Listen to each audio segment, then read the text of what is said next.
I spoke at Cannes with one of our top agency partners, and they're absolutely best in class on creative. And they win a ton of really big logos based on creative and their strength on creative.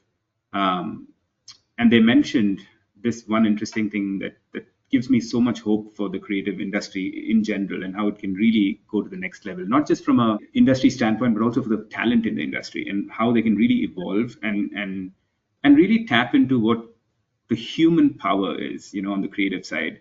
And this guy who runs the creative effort said, we have 100 people who actually only do creative at our agency, and it's a very performance focused independent agency.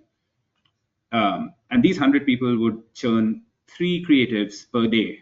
And what they really wanted to do was spend a lot of time thinking through what the concepts were, understanding audiences, and actually being creative.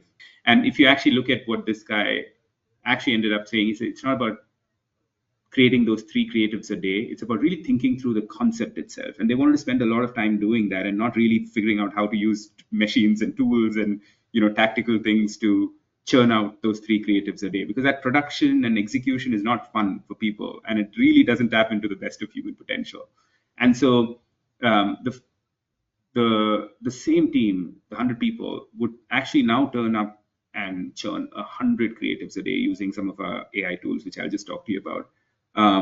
You'd rather do that, use machines, understand the core concepts, and then churn 100 creatives in a day, and make sure that those 100 creatives are multi-format, multi-channel. It optimizes for all sorts of inventory across all sorts of channels, and really maximize results for those customers. So spend a lot of time on the creative aspect of ads.